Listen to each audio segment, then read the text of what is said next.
오늘 오후에 전할 하나님의 말씀은 마태복음 4장 17절입니다. 한 절 말씀인데 마태복음 4장 17절을 출발로 해서 말씀을 전하도록 하겠습니다. 마태복음 4장 17절 한 절 말씀을 제가 읽겠습니다. 이때부터 예수께서 비로소 전파하여 이르시되 회개하라 천국이 가까이 왔느니라 하시더라. 아멘. 오후에는 복음이 전한 복음이라는 제목으로 복음 이야기를 좀 할까 합니다. 복음, 복된 소식, 아름다운 소식, 기쁜 소식이라고 우리가 알고 있습니다. 근데 예수님 자체가 복음입니다. 그래서 사실 제일 먼저 쓰여진 복음서로 자타 인정하는 마가복음 제일 첫 부분은 하나님의 아들 예수 그리스도의 복음의 시작이라고 밝힐 정도니까 예수님 자체가 복음이십니다. 성경은 복음을 대부분 이와 같이 일전에도 말씀드렸고 여러 번 말씀드렸는데 거의 다 이제 외우다시피 하시라고 하나님의 복음, 아들의 복음, 하나님의 아들의 복음, 그리스도의 복음이라고 하거나 또 천국의 복음, 십자가의 복음, 부활의 복음, 은혜의 복음, 평안의 복음, 영원한 복음이라고 묘사합니다. 그런데 가만히 찾아보면 이들 대부분은 예수님의 제자들에 의해 만들어진 개념에 해당해요. 성경에는 복음 자체이신 예수께서 친히 전하신 복음들이 등장합니다. 여기는 물론 복음이란 단어는 존재하진 않지만 그 내용 자체가 복음이신 예수께서 전하시는 복된 소식들이 있습니다. 오늘 그 복음 자체이신 예수께서 전하시는 복된 소식이 무엇이 있을까? 그걸 한번 찾아보려고 합니다. 제일 먼저 주님께서 강조하시는 복음은 회개예요. 회개의 복음. 오늘 본문 4장 17절인데 이때로부터 예수께서 비로소 전파하여 이르시되 회개하라 천국이 가까이 왔느니라. 이렇게 되어 있죠. 회개하라 천국이 가까이 왔느니라. 마태복음은 말씀 중심인 복음서인데 마태복음에 제일 먼저 나오는 회개의 복음이에요. 천국이 가까이 왔다. 천국 복음이라고도 할 수 있는데 천국이 가까이 왔으니 복된 소식이긴 한데 주님은 먼저 회개하라고 하셨습니다. 그런데 예나 지금이나 이게 왜 마태복음에 이걸 제일 먼저 실어놨을까 생각을 해봐요. 예나 지금이나 회개하라고 하면 사람들이 별로 좋아하지 않습니다. 당시에 회개를 강조하는 이가 한 사람 더 있었는데 세례 요한입니다. 세례 요한도 똑같이 회개하라 천국이 가까이 왔느니라 선포하고 다녔죠. 어떻게 됐을까요? 사람들이 별로 좋아하지 않았습니다. 기분 나빠했습니다. 결국은 헤롯 안디바, 당시의 통치자인데 헤롯 안디바에게도 회개하시오 했다가 죽임을 당했습니다. 지금도 마찬가지인 것 같습니다. 사람들은 회개를 복음으로 여기지 않습니다. 회개를 복된 소식으로 여기지 않습니다. 회개를 이야기하면 별로 기분이 좋지 않아 합니다. 사람들 앞에서 하는 회개를 부끄러워하고 불편해합니다. 그런 경향입니다.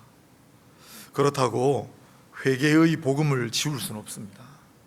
예수님께서 제일 먼저 선포하신 것이 회개하라였어요. 회개하라. 회개하는 자들이 천국의 주인이다. 따라서 설교자들부터 강단에서 회개의 복음을 선포해야 합니다. 귀를 즐겁게 하는 복음도 필요하지만은 마음을 찌르는 복음도 필요합니다. 그런데 요즘 이렇게 찾아보면 회개를 설교하는 경우가 별로 없어요. 거의 하지 않습니다. 그리고 회개를 먼저 실천하고 회개의 열매를 보여주어야 합니다. 우리가 잘못을 범하지 않고 살아가면 좋겠지만 그럴 수 있는 인생은 없고 누구나 크고 작은 잘못을 범하며 살아가기 마련인데 그게 문제가 아니라 그 이후의 과정이 문제잖아요. 그래서 회개하고, 근데 입으로만 또 회개하는 게 그게 다가 아니에요. 회개의 열매를 보여주는 것이 중요합니다. 그래서 예수님께서 산상수훈 제일 마지막에 결론 부분에 말씀하시고 많은 가르침을 베푸시고 그들의 열매로 그들을 알리라는 말씀을 마지막에 하셨습니다. 열매로 알리라. 그래서 강단에서는 지속적으로 회개의 복음이 선포되어야 하고, 그리고 회개의 열매가 지속적으로 강조되어야 한다 생각합니다. 여러분, 주께서는 회개하라고 하셨습니다. 그러면 하나님 나라를 상속받으리라고 약속하셨습니다. 회개는 부끄러운 얘기도 아니고, 회개는 마음 불편한 소리도 아니고, 회개는 그 자체로 복음이에요. 왜냐하면 수요일날 제가 설교를 할 텐데 후회하고 회개하고 뭐가 다를까요? 회개는 하나님 주시는 일종의 선물입니다. 그래서 성경의 회개를 찾아보면 생명 얻는 회개를 주셨느니라, 뒤에도 나오는데 죄 사함을 얻는 회개를 주셨느니라 얘기해요. 회개하라고 말씀하시면서 회개를 주신다라고 말씀해요. 그래서 회개는 복음이에요. 이걸 먼저 우리가 마음에 새길 수 있으면 좋겠습니다. 그 다음에 선포하시는 내용이 자유의 복음이라고 생각합니다. 마태복음 제1성은 회개하라지만 누가복음의 제1성은 우리가 너무나 잘 아는 예수님의 공생의 출사표라고 할 수 있는 말씀, 이사야 말씀을 회당에서 읽으시고 오늘 너희 귀에 이 말씀이 응하였느니라 하셨던 그 말씀, 제가 다시 읽어보겠습니다. 주의 성령이 내게 임하셨으니 이는 가난한 자에게 복음을 전하게 하시려고 내게 기름을 부으시고, 복음을 전하게 하시려고 내게 기름을 부으셨다. 그런데 뭘 전하게 하시냐면 나를 보내사 포로된 자에게 자유를, 눈먼 자에게 다시 보게 함을 전파하며 눌린 자를 자유롭게 하고 주의 은혜의 해를 전파하게 하려 하심이라. 주의 은혜의 해 희년도 노예가 되었던 사람이 자유인으로 돌아가는 거거든요. 그래서 나를 보내사 복음을 전파하게 하시는데 그 전파하시는 복음의 내용 가운데 자유와 관련되는 게 3번이나 나와요.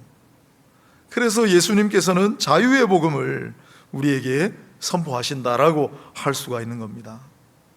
뿐만 아니라 사람들은 많은 것의 포로가 되어 있어요. 율법도 마찬가지였습니다. 예수님은 안식일 사건을 거듭거듭 일으키시면서 그 당시에 율법의 노예가 되어 있던 자들에게 이렇게 말씀하셨어요. 파격적인 발언입니다. 너희가 안식일을 위하여 존재하는 것이 아니라 안식일이 너희를 위하여 존재하는 것이다. 이건 유대인들이 들으면 큰일 날 소리였는데, 그래서 율법에 갇혀서 율법의 노예가 되어서 율법의 굴레로부터 벗어나지 못하고 허덕이는 사람들에게 복음은 자유다라고 설명해 주셨어요. 율법의 노예 상태가 아니라 복음의 자유를 친히 설명하시고 보여주셨습니다. 그리고 공생의 말미에 초막절에 성전에서 친히 너희가 내 말에 거하면 참으로 내 제자가 되고 진리를 알지니 진리가 너희를 자유롭게 하리라 라고 말씀하세요.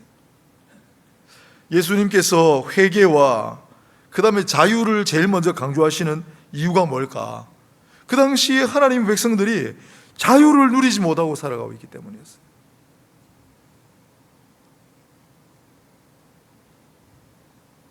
오늘 이 시대도 크게 다를 바가 없다고 생각합니다. 그리스도인은 자유함을 누리셔야 돼요. 진리 안에서 자유함을 누리고 모든 우리를 얽어매고 우리를 속박하는 것으로부터 자유를 누리셔야 돼요. 빠삐용이라는 영화를 아십니까? 오늘 오전 오후 영화 얘기를 많이 하는데 빠삐용이라는 영화가 있어요. 이게 1930년대 앙리라고 하는 사람의 실화를 다룬 작품이에요. 억울하게 이 사람은 누명을 쓰고 감옥에 갇혔고, 별일 아닌 것으로 갇혔는데 자꾸 탈출을 시도하니까 점점 죄가 불어나가지고 마침내 악마의 섬이라고 불리는 데 갇혔습니다. 그런데 여러 번 시도한 끝에 마침내 탈출에 성공합니다. 그리고 남미를 비롯한 곳곳을 다니다가 돈을 모으고 공소시효가 끝날 때를 기다렸다가 마침내 공소시효가 끝나 고향으로 돌아갑니다. 그리고 자신의 인생을 망쳐버린 사람, 검사였어요. 그 사람에게 복수를 하려고 찾았습니다. 하지만 어느 순간 정든거리를 보고 지나가는 사람들을 보면서 마음의 반전이 일어납니다. 그리고 하나님 앞에 기도합니다. 용서하게 해달라. 그래서 복수를 포기하고 상대를 용서하면서 마침내 평생 동안 자기를 가두었던 것이 그 악마의 섬이라고 불리는 감옥들이 아니라 자기 마음의 감옥이었다는 사실을 깨닫고 비로소 마음의 감옥으로부터 자유를 얻었다는 이야기를 들었습니다. 여러분의 마음을 불편하게 하는 게 뭡니까? 아직도 여전히 나를 구속하고 있는 게 뭡니까? 여전히 내가 그리스도인으로 살아가는데, 신앙생활을 하는데도 불구하고 여전히 뭔가 답답하고 뭔가 벗어나지 못하는 게 있습니까? 그래서 예수님은 자유를 주신다고 말씀하시니까 다시 한번 십자가 예수를 바라보시고, 우리를 죽음의 굴레에서부터 벗기셨는데 더 이상 우리를 속박시킬 수 있는 게 뭐가 있겠습니까? 부디 사랑하는 원천제일의 권성 여러분, 오늘 또 혹시 교회 처음 나오신 분이 있다면 그분까지도 예수를 잘 믿으시고 예수 안에서 자유함을 누리시길 바랍니다. 참 자유함을 누리세요. 나는 자유다, 나는 자유다. 모든 것으로부터 자유를 누리십시오. 회의와 의심과 시기와 질투와 의혹과 미움과 모든 것으로부터, 내 마음의 집 모든 것으로부터 자유함을 누리시면 좋겠습니다. 쭉 성경을 읽어가면 그 다음에 등장하는 게 죄 사함의 복음이에요. 그 다음에 병자들을 고치는 장면이 나오거든요. 중풍병자를 고치시고, 이게 대표입니다. 다른 병자들을 고치시는 장면이 많이 나오는데 거기에 똑같은 구절이 안 나오지만 동일한 원리가 적용된다는 뜻입니다. 중풍병자를 고쳐주시고 이렇게 말씀하세요. 작은 자야 안심하라, 네 죄 사함을 받았느니라. 마태복음 9장 2절입니다. 여러분, 병을 고침받는 일은 대단히 중요하지만은 그보다 죄 사함을 받는 일이 더 중요하다는 뜻입니다. 가만히 생각해 보시면 나를 믿는 자는 병을 고침받으리라 이렇게 말씀하신 적이 없습니다.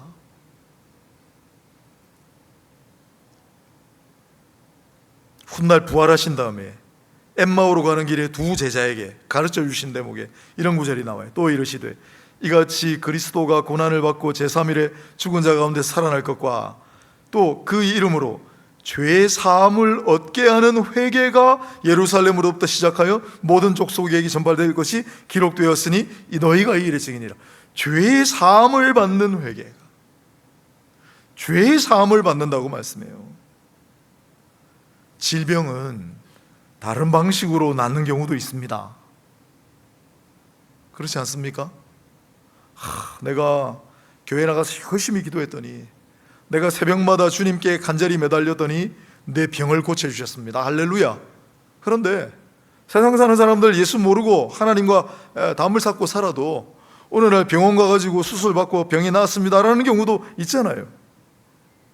하지만 죄를 사함받는 일은 자신의 죄를 완전하게 깨끗하게 사함받는 길은 달리 없습니다. 다른 방도가 없습니다. 그러므로 죄의 사함의 복음은 얼마나 중요합니까? 그런데 이 예수님 당시나 지금이나 사람들의 관심은 여전히 병을 고치거나 돈을 많이 벌거나 세상에서 성공하는 여부에 쓸려 있습니다. 죄의 심각성을 얘기하고 내가 죄인이라 하나님 앞에 나가야 하며 내 죄를 사하여 주신 분이 주님이시다는 그런 인식을 잘 하지 않아요. 내가 죄 사함받은 은혜를 누리고 살아가는 자이기 때문에 이제 더 이상 죄를 짓고 주님의 이름에 먹칠을 하면 안 되겠다라는 생각을 하면서 잘 살아가지를 않아요. 죄의 사함 받는 가치를 그렇게 높이지 않는다 이 말입니다. 별로 관심들이 없는 것 같습니다. 왜냐하면 그게 그렇게 존귀한 가치가 있고 오직 예수 그리스도만으로 나는 죄사함을 받는다는 그런 확고한 인식이 있다면 어떻게 또 나가서 동일한 죄를 또 범하고 또 나가서 동일한 죄를 범하고 또 죄 짓고 아무렇지도 않게 거짓말하고 그렇게 살아가겠습니까? 대통령 선거철인데 지방선거, 국회의원 선거 마찬가지고 지도자로 나서는 분들 중에 예수 믿는 사람들이 엄청 많습니다. 그냥 전체 국민으로 하면 10% 정도밖에 안 나오는데 그냥 지도자급으로 하면 30%가 만격밖에 3분의 1이 다 예수 믿는 사람들이에요. 그 사람들이 죄의 심각성을 느끼고 내가 죄인인데 주님이 내 죄를 사하여 주셨다는 가치를 정말 높이 평가한다면 그들이 어떻게 그리스도인이라는 이름으로 나가서 죄를 범하고 거짓말을 하고 불의를 행하고 그러겠어요? 결론은 오늘 이 시대의 사람들도 이 죄의 사함을 별로 복음으로 여기지 않는다.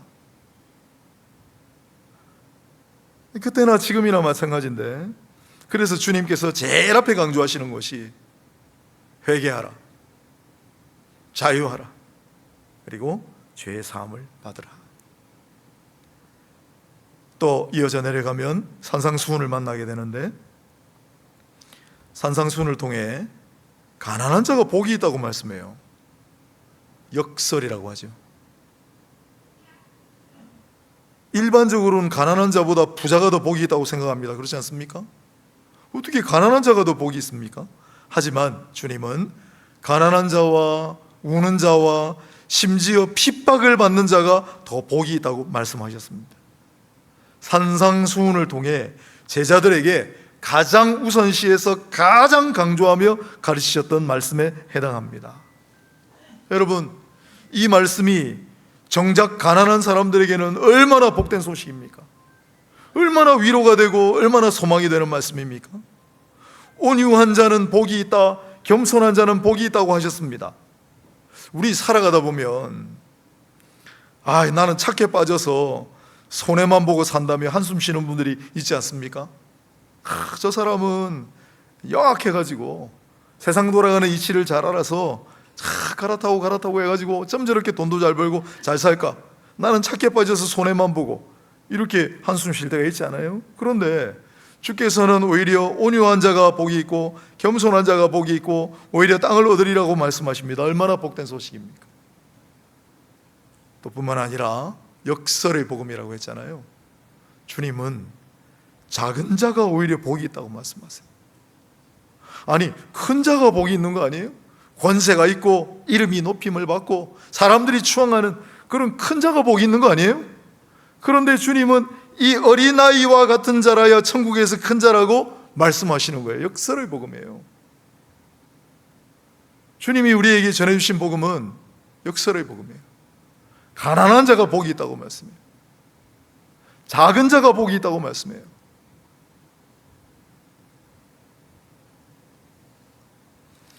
오늘 우리 하집사님도 기도해 주셨는데 이 가난한 자와 관련된 복음을 저는 굉장히 중요하게 생각합니다. 우리도 스스로 낮고 작은 자처럼 살아가려고 애를 쓰고 또 너희 옆에 있는 지극히 작은 자에게 행한 것이 나에게 행한 것이라는 말씀이 너무나 중요한 가치다. 우리가 스스로 낮아지려고 할 때도 복이 있는데 너 옆에 지극히 작은 자에게 행한 것이 나에게 행한 것이라고 말씀하셨으니 그걸 예수님께서 기뻐하시고 복을 주실 테니 이중의 복이다.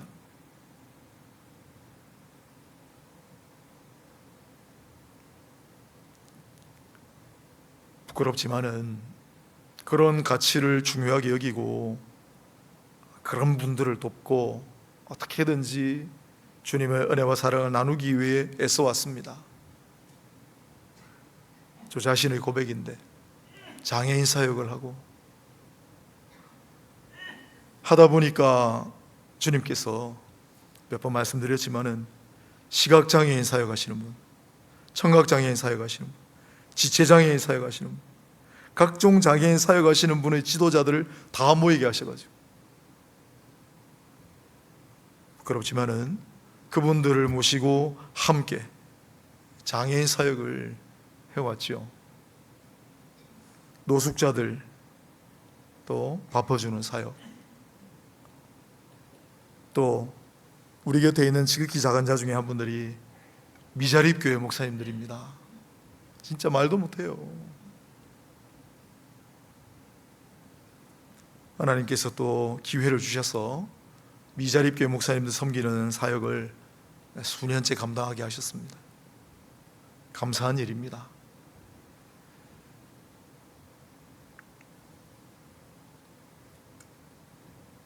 또 쭉 이어가다 보면 영생의 복음을 말씀하세요. 예수님 활동 당시에 유대인들은 천국이 어디 있나? 여기가 천국이지, 그런 생각을 하는 경우가 많았습니다.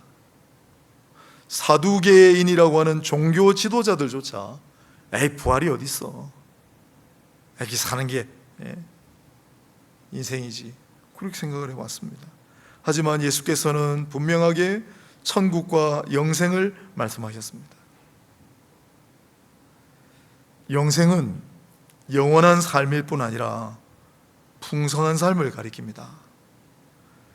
요한복음 10장 10절에 내가 온 것은 양으로 생명을 얻게 하고 더 풍성히 얻게 하려는 것이라. 예수님이 우리에게 가져다 주신 복음은 생명의 복음이요, 그런데 그 생명은 영원한 생명이고 풍성한 생명의 복음이에요. 제가 십자가 강도의 얘기를 무척 중요하게 생각합니다. 이거 장례식 갈 때도 내가 많이 이야기합니다. 몇 번 말씀드렸지만은 십자가에 예수님께서 가운데 못 박히셨는데 양쪽에 강도가 있었죠.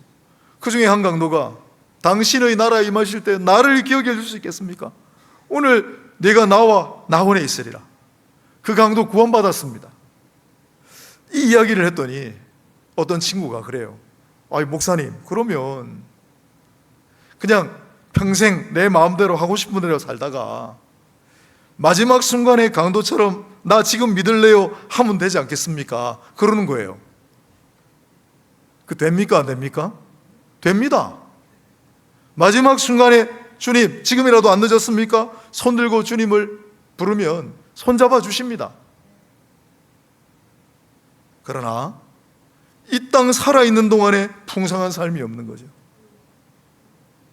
예수 그리스도를 믿고 그리스도 안에 살면 이 땅 사는 동안에 영생의 삶을 살게 되는데, 마지막 순간에 손들면 이 땅 사는 동안에는 영생의 기쁨과 영생의 은혜를 조금 더 누리지 못하고 살아가는 거니까 자기 손해죠. 주님은 분명히 내가 온 것은 생명을 얻게 하고 더 풍성히 얻게 하려는 것이다. 그게 영생입니다. 진실로 진실로 너에게 이르노니 나를 믿는 자는 영생을 얻었고, 영생입니다. 오늘 그리스도 안에 계시는 여러분, 우리는 이 세상의 삶이 전부도 아니거니와 영원한 생명을 받았거니와 이 땅 사는 동안에도 비록 내가 가진 것이 부족하고 비록 내가 사람이 별로 없고 내가 일천하고 상황이 좀 불리하더라도 내가 그리스도 안에 있으면 풍성한 삶을 누리게 하셨다는 약속을 믿으시기 바랍니다. 그래서 나는 뭐가 부족하고 나는 뭐가 없고 나는 뭐가 가난하고 그런 생각에서 이제 벗어나셨어요. 주 예수 안에서 부유한 삶을 살아가시라고 주님이 약속하셨거든요. 여러 가지 많이 있지만 평안의 복음도 있고, 마지막으로 주님이 강조하신 것은 사랑의 복음이라고 생각합니다. 우리는 사랑에 관한 말씀들을 많이 알고 있습니다. 하지만 역시 대부분은 제자들이 기록한 말씀에 해당합니다. 하나님이 세상을 이처럼 사랑하사 독생자를 주셨으니, 요한복음 3장 16절 사도 요한이 기록한 말. 보라, 아버지께서 어떠한 사랑을 우리에게 베푸사 하나님의 자녀라 일컬음을 받게 하시는가, 요한일서 3장 1절 사도 요한이 우리에게 전한 말. 그러나 예수께서도 제자들에게 몇 차례나 여러 방식으로 사랑의 복음을 들려주셨습니다. 왜 사랑의 복음이냐면 전능하신 하나님께서, 독생자께서 사랑을 우리에게 주셨기 때문에 그것 이상 가는 복음은 없죠. 아버지께서 나를 사랑하신 것 같이 나도 너희를 사랑하였으니 내가 너희를 사랑하노라 라고 말씀하세요. 그러니 나의 사랑 안에 거하라. 요한복음 15장 9절이에요. 이어지는 9절에도 사람이 친구를 위하여 목숨을 버리면 이보다 더 큰 사랑이 없나니 누군가를 위하여 그를 대신하여 자기의 생명을 버릴 수 있으면 그거보다 더 큰 사랑이 있겠습니까? 그거하고 비교할 수 있는 사랑이 있을까요? 없겠죠. 그런데 주님께서 그렇게 말씀하시는 거예요. 나는 너희를 위하여 목숨을 버리느니라.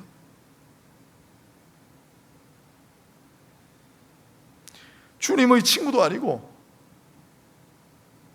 신실한 하나님의 성도도 아닌데 나는 너희를 위하여 목숨을 버리느니라 말씀하셨으니 그 사랑의 절정입니다. 십자가는 사랑의 절정입니다. 그 십자가를 볼 때마다 물론 여러 가지가 있지만은 우리는 예수님이 우리에게 보여주신 그 사랑의 절정을 늘 느껴야 되는 겁니다. 이토록 사랑하셨구나.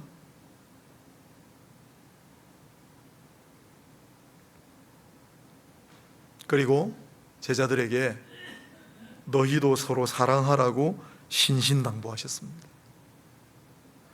너희가 서로 사랑하면 이로써 사람들이 너희가 내 제자인 줄 알리라. 저 사람 예수의 제자구나. 뭘 보고 안다고요? 사랑하는 걸 보고 안다.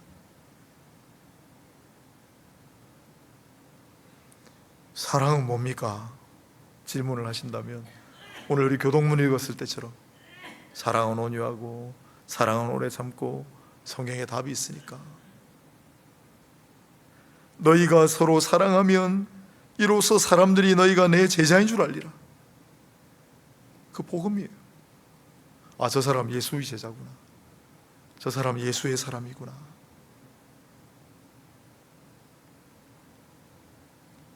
언제부턴가 오늘 이 설교를 하는 이유는 복음을 예수와 분리하여 생각하는 경향들이 나타난다는 거예요.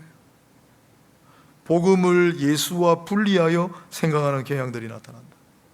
뭔가 예수 믿으면 복을 받을 것 같고, 예수 믿으면 평안을 누리고, 예수 믿으면 병이 나을 것 같고, 물론 좋은 일들입니다. 하지만 먼저 생각하셔야 될 거는 예수 그 자체가 복음입니다. 예수님 자체가 복음이시고, 그리고 복음이신 그분께서 친히 선포하신 내용들이 있어요. 진짜 복이 뭔가? 사람들은 어제나 오늘이나 이 당시 예루살렘이나 지금 대한민국 서울, 부산이나 다들 복을 갈구합니다. 복 받기를 원해요. 복이 어디 있는가를 늘 생각하고 찾아다닙니다. 그런데 복 중의 복이 어디 있는가? 그 여기 있어요. 예수께서 허락하신 복들이에요. 주님이 친히 일러두신 복음들이 있습니다. 다시 한번 돌아볼까요? 회개의 복음을 말씀하셨어요. 회개가 복음이라고 말씀해요. 근데 우린 그렇게 못 느끼죠. 자유의 복음을 말씀하셨는데 여전히 우리는 자유함을 못 느끼고 살죠. 죄의 사함의 복음을 말씀하셨는데 죄의 사함이 얼마나 큰 은혜고 얼마나 놀라운 일들이라는 것을 못 느끼며 살죠. 역설의 복음이라고 했는데 우리는 역설의 복음이 아니라 세상 방식을 쫓아서 세상의 서열대로 하는 그런 것이 복음인 줄로 여전히 알고 살아가죠. 영생의 복음이라고 말씀하셨는데 지금 이 땅 사는 동안에 내가 예수 믿고 그 안에서 참 자유함을 누리고 참 평안함을 누리고 참 은혜를 누리고 사랑하고 용서하고 관용하고 그러면서 참 기쁨과 참 보람을 느끼고 참된 행복을 누리며 살아가는 사람이 몇이나 있겠냐 이 말입니다. 왜 이럴까요? 예수 믿는데 왜 예수 믿는다고 하고 예수의 제자를 자처하면서 끊임없이 세상 속에서는 세상 사람들하고 똑같은 모습으로 살아갈까? 거기에 영생의 기쁨과 자유가 있을까 생각해 보는 거예요. 오늘 이 이야기들은 제가 드리는 말씀이 아닙니다. 예수께서 이 땅에 오셔서 제자들 또 모인 사람들에게 친히 하신 말씀들이, 이것이 진짜 복이다. 이 회개의 복음과 자유의 복음과 죄의 사함의 복음과 역설의 복음과 영생의 복음과 사랑의 복음으로 가득하시기를 바라고, 이 복음으로 살아가시며 복음의 은혜가 가득하고 복음을 전파하며 살아가시는 모두가 되시기를 주님의 이름으로 축원합니다. 기도하겠습니다.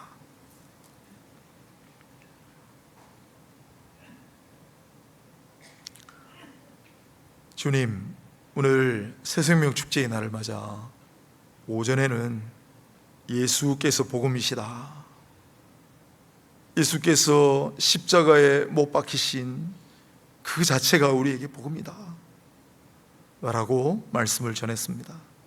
오후에는 우리 온천 재림 권속들과 함께 복음 자체이신 주님께서 친히 전하신 복음을 함께 살펴보았습니다.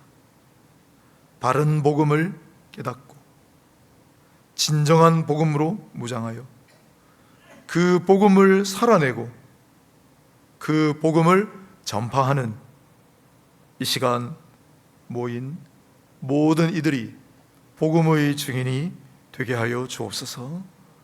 복음의 증인으로 가득한 교회가 되게 하시고 참된 복음을 증거하는 교회가 되게 하여 주옵소서. 예수님 거룩하신 이름으로 기도하옵나이다.